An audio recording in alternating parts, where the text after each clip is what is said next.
Next, I'd like to ask Sallie Jones, to tell us a little bit about how she gardens and why she gardens. And Sallie has a path that's a little bit similar to mine, and sort of a Midwestern start, and somehow ended up back here out east. And while she's moved a number of times, it sounds like your family's been in Chester County for a while, and Longwood Garden has been an inspiration for you. And so uh, you're sort of coming at this from more of a horticultural focus, Sallie? Is that correct? Yeah. Yes, Joan, and hi, everybody. It's nice to be here. I'm going to talk about what I did to my front lawn to change it from a monoculture to a pollinator garden, and one that attracts birds and bugs. And so that's what I thought I would talk about tonight. And I hope that fits in the scope of our program. Very much. Um, yeah. So I was lucky, very fortunate to grow up on 50 acres of sort of abandoned farmland in Ohio and love to just roam and look at what grew, get my nose down in the bugs in the soil. And, but ever since then, I've lived on an acre or half an acre where there's been a lot of maintenance with lawn and beds and plants. I never met a plant I didn't like, so I would get one from a friend or I would start one and plant it. And then there's all the mulch that goes around and the lawn. And several years ago when we retired, I said to my husband, let's go find a very small plot of land. And we found a house in Westchester. We have a 1/10 of an acre. And I said, no lawn. And so this is a little bit the story about what we've done in the front yard, and I'm working on the side and backyard in a similar way. Let's see. So I do grow vegetables. I have a plot at the West End Community Garden. My husband's family has 2 farms in Avondale. We grow asparagus, potatoes, tomatoes, Dr. Martin lima beans. We do a lot of our vegetable gardening there where there's a little more space and actually full sunshine, which works great. So I made a little sort of storyboard. So I'd like to share my screen. I'm actually not in Westchester tonight. I'm in Minneapolis visiting. My husband and I are visiting. So I'm using a computer I've never used before. And here we go. So please bear with me. I hope everybody can see the screen I've shared. Does that look right to everybody, what you're seeing? Okay. Let's look. It's good. Thanks. Okay, great. So in the course of some of my classes and reading and noodling on the internet, I've been really interested in learning about lawn alternatives. And so based on a recommendation from one of my instructors at Longwood Gardens, he steered me toward 2 books. And I'm one of those people who likes to read books and then do experiments. And that's pretty much what I've done here. So I'll take you through my slides and do just a brief explanation. So this is the slide on the left, obviously, is the front yard. We live in a twin on West Union Street. And there was a lawn and beds around the house with lots of mulch. The screen on the right is my front yard meadow, the same yard that you're seeing. If you were standing at the lower left-hand corner of the first slide and you were looking west down the street, this would be that end of my front yard. So there's a different combinations of grasses and some native plants, some not native plants, but the idea was to cover the ground and change maintenance into management. Because my husband and I decided when we retired, we would visit our 3 children who live in Minnesota, Oregon, and Washington State, and we have 4 grandchildren, and we didn't want to have somebody come and maintain our property.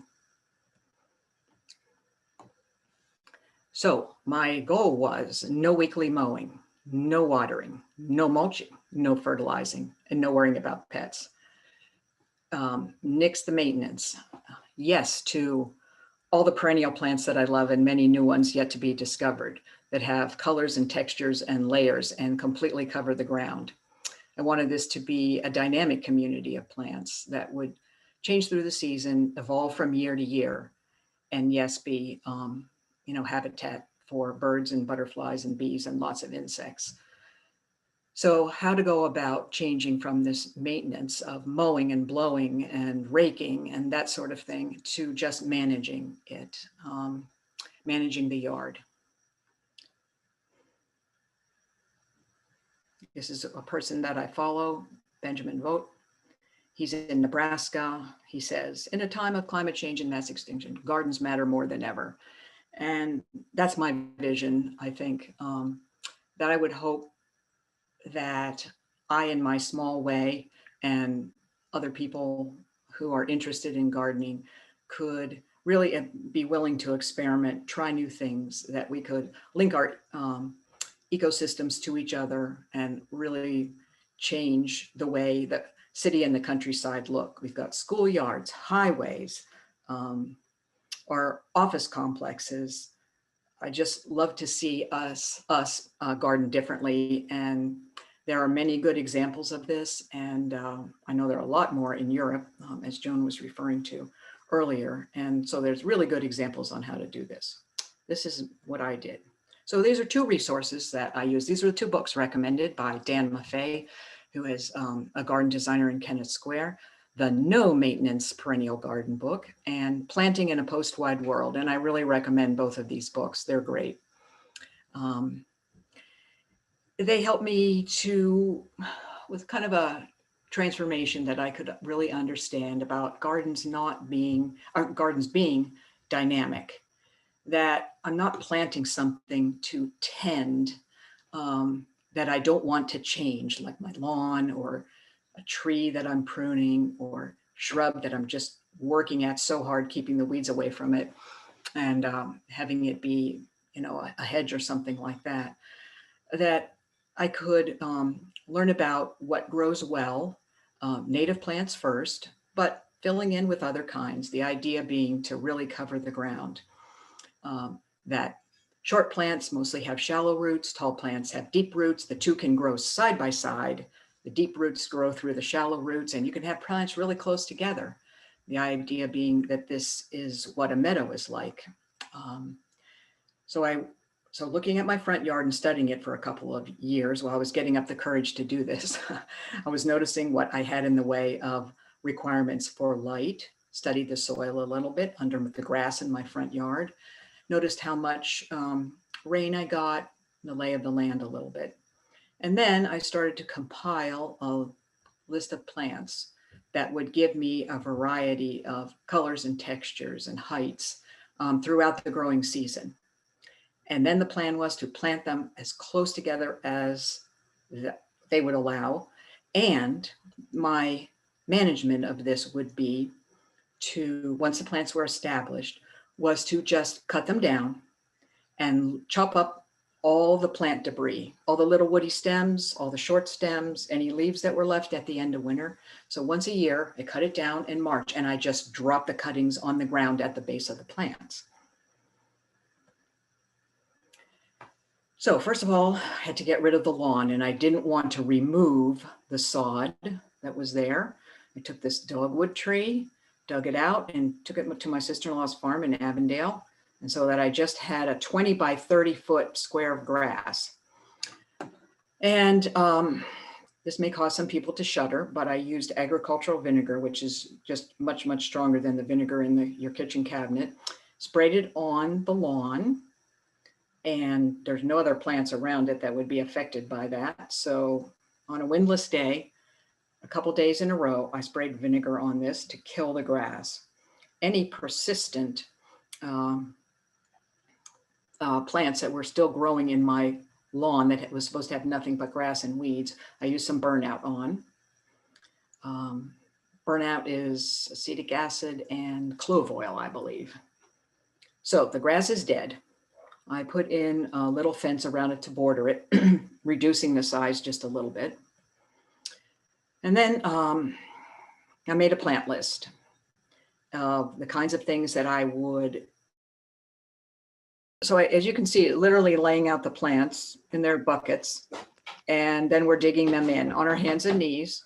My husband, David, did a lot of that digging for me. Very grateful. And we more or less figured to follow this drawing. That was in about a period of about 10 days in August of two summers ago. Oops, wrong way. And by the October of that same summer, what you see on the left is how the plants had come along. That's an aster in front, and there's some agastache in the back corner. It's just be covered with all kinds of bees and other pollinators. I just leave the landscape alone during the winter. Let all those beautiful seed heads stay there. I hope it's become home to different insects, and I just leave it there all winter, don't do anything. Then in March, I come in with my hedge clippers and my hand pruners, and I cut everything down and drop, as I said, drop all those cuttings down on the ground around the plants. So here we are in March of a year ago, just a year ago. And you can see I came in some of the bare spaces that will soon be covered with taller grasses. And I had planted the fall before some bulbs, and those are starting to bloom in the first and second screen from left to right on the top. You can see the grasses starting to come along. Some alliums are blooming. And so now we're in maybe June, I think, of 2020. And there I am with my pandemic, haven't been to the hairdresser to get my hair cut for about 3 months, I think. Next picture. This is in July. The top slides are from July, and you can see the variety of plants that are there. I hope you can see them. Filling up almost all the space with very little space around. Is that in everybody's picture? Okay, thanks, David. So, right around the 4th of July, is there coreopsis, some more alliums, some grasses, just a number of different plants. Then we went away for 2 months last summer, left the 16th of July and, no, 1 month, excuse me, 16th of July and came home, I don't know, the 20 something of August, and didn't do anything to my front yard at all. Came home and it looked just as good as when I'd left, with, plants just moving along through their growing cycle. I started to keep track of some of the insects that come and visit the garden, and that's been a lot of fun. I think I brought a praying mantis home from the nursery, and ever since then I've had a lot of praying mantises in the yard. This is a buckeye, painted lady. Obviously see a lot of other insects and plants, but I haven't started taking photographs of them. So this is last fall in October. You're looking at an aster in the lower right corner. Oops, now my slides are not advancing.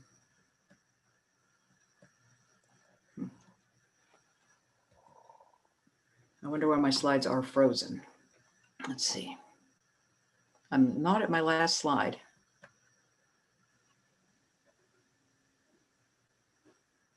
Is anybody there? So Sally, if you click on the screen, it might activate it again, and then you might be able to advance it. Thank you. Oh, great.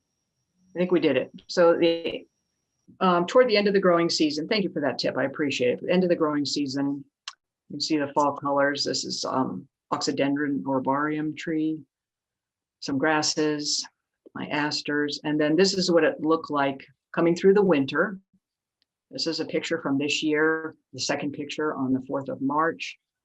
And then because I knew we were going to come on the road to visit our children again this spring, I went in about the 20th of March and started cutting things down. And that's when I found this praying mantis egg case that you see with the white circle around it in the top right-hand slide.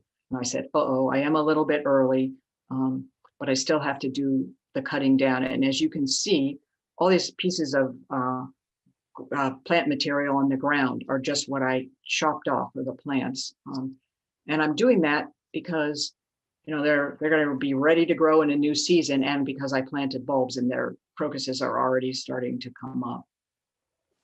And so that is just very recently, the front yard. And that brings me to the end of my slides. When we get home in another month, I'm hoping to see a lot of other things growing in the yard, and we'll be well into growing season number 2. So thank you very much, everybody. I'm sorry for the technical glitches. I hope you could see the slides, and I'm looking forward to the other speakers sharing. Yay. Thank you, Sallie. At this point, you need to stop sharing your screen. Okay, let me figure out how to do that. Escape, close that. At the top of your screen, there we go. Wonderful.